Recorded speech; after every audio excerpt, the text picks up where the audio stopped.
I am not played a ghost अभी तक किसी फिल्म में, तो पहली बार मैं घोस्ट प्ले कर रहा हूँ। मैंने सब कुछ प्ले कर लिया है, आदमी, औरत, बौना, अच्छा, बुरा, टेढ़ा मेढ़ा, बस ये घोस्ट रह गया था।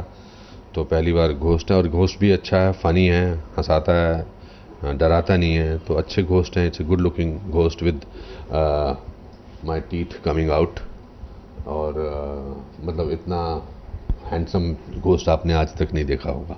एंड और फिर कहानी बहुत अच्छी है। It's based on a Bengali film Bhooter Bhabishyat, और अलग अलग कैरेक्टर्स हैं, बड़े अच्छे कलाकार हैं इसमें काम करने के लिए साथ में, तो मज़ा आया। सतीश जी मेरे पुराने मित्र हैं, परम मित्र हैं, उनके साथ भी काम करने का बहुत हमेशा मज़ा आया। मैंने उनके साथ तो 3-4 फिल्में की हैं।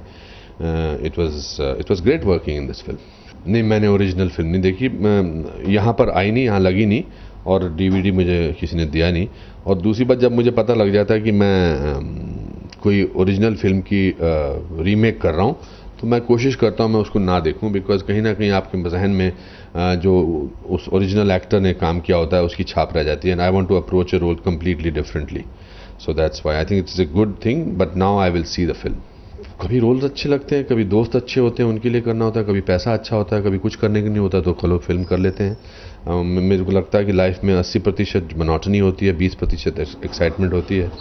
मेरे पिताजी 35 साल रोज़ सुबह 7:30-8 बजे निकलते थे और शाम को 6 बजे आते थे, वहीं उसी रूट से, उसी ऑफिस में, उसी चेयर पर, और फिर वापस आकर उसी घर में वही बीवी, वही बच्चे। वो कहा करते थे कि लाइफ वो है, अगर उसमें किसी दिन छुट्टी मिल जाए संडे वाले दिन, तो वो एक्साइटमेंट है। तो करियर में अगर मैंने 485 फिल्में की हैं, तो उसमें से ये बहुत सारी फिल्में काम के लिए की हैं कि रोज़ सुबह निकलना बहुत ज़रूरी है, मेकअप करना ज़रूरी है, कैमरे के आगे एक्टिंग करना ज़रूरी है, और उसमें कुछ अच्छा काम भी होता है, कुछ बुरा काम भी होता है। तो उसका एक दिन फ़ोन आया कि मैं एक फिल्म बना रहा हूँ और आप उसमें काम कर रहे हो। मैंने कहा ओके ठीक है। तो उसके बाद मैंने स्क्रिप्ट सुना, उसके बाद रतन जी से मैंने पैसों की बात की, और I don't take myself very seriously as a person और एज एन एक्टर। मुझे लगता है कि सतीश जी मेरे दोस्त हैं, और उन्होंने मुझे मोहब्बत से बोला कि आइए आप इस पिक्चर का हिस्सा बनिए, और मैंने उनकी मोहब्बत कबूल की और इस फिल्म में काम किया। रतन जी के साथ भी, मैं वीनस के साथ पहले काम कर चुका हूँ फिल्मों में, तो मुझे अच्छे लगते हैं Jain brothers. And sometime you just want to be surrounded by good people, that's reason enough to do a film.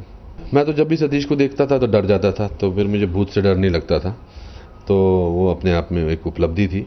But हाँ, मैंने वो सुना है कि वो 10 हवेलियों में से एक हवेली है, हिंदुस्तान की 10 हवेलियों में से जो हॉन्टेड है। वो लगती है बिकॉज़ वहाँ पर कोई रहता नहीं है बहुत सालों से, और वो रात को चले जाओ तो आपको डर लगता है। 1-2 बार लकड़ी वकड़ी भी गिर गई थी ऊपर से नीचे। बट चूंकि भीड़ में शूटिंग होती है, लाइट बॉय होते हैं, स्पॉट बॉय होते हैं, कैमरामैन, सब कुछ 100-150 लोगों का काफिला होता है, तो उसमें डरना थोड़ा मुश्किल है, अनलेस एक दूसरे से डर जाएं। बट अगर आप कहें कि मैं रात को अकेला वहाँ चला जाऊँ, तो मैं कभी नहीं जाऊँगा। बहुत सारे लोग हैं, मैं तो, महेश भट्ट साहब हैं, यश चोपड़ा जी थे, मुझे तो जो भी काम दे दे मैं कर लूँगा, इम्तियाज़ दे दे मैं उसका काम कर लूँगा, शुजीत दे दे मैं उसका काम कर लूँगा। बट ये है कि रोल अच्छा होना चाहिए। मुझे उम्मीद है कि मैं तो अभी भी सबसे काम मांगता हूँ, जो भी मुझे कहीं भी पार्टी मिल जाए। कभी कभी तो लोग भाग जाते हैं कि आ गया, काम मांगने आ गया, बट मुझे लगता है कि ज़रूरी है, it's important to, I am very happy that मैं उस एरा में हिंदुस्तानी फिल्मों में हूँ कि जहाँ लाइफ सिनेमा चेंज हो रहा है बहुत खूबसूरती से। तो अभी भी मेरे पास 30 साल तो कम से कम हैं कि मैं आगे भी काम करता रहूँगा। तो बहुत सारे लोगों का सिर्फ नाम सुन के मैं कर लेता हूँ। मैंने सबसे ज़्यादा नए डायरेक्टर्स के साथ काम किया पिछले 5-6 सालों में, whether it is Dibakar Banerjee, और whether it is Ayan Mukerji, और whether it is Neeraj Pandey. ये सब मुझे काम से काम मिलता है, रोज़ काम करना बहुत ज़रूरी है। फिर 28 तारीख को ओ तेरी, 4 तारीख को मैं तेरा हीरो, फिर 1 तारीख को फिल्म रिलीज़ हो रही है सुपर नानी, फिर 9 तारीख को मेरी फिल्म है दावत इश्क। तो उसके बाद भी एक बुखाड़ी साहब की भी फिल्म रिलीज़ हो रही है। नहीं, दो टोटली डिफरेंट किस्म की फिल्में हैं। आई थिंक आप रागिनी एमएमएस की बात कर रही हैं। नहीं, मुझे लगता नहीं कि एक दूसरे के साथ कहीं भी ऐसा कुछ तालमेल है दोनों फिल्मों का। वो डराएगी और हम हंसाएंगे, और दोनों किस्म की ऑडियंस है।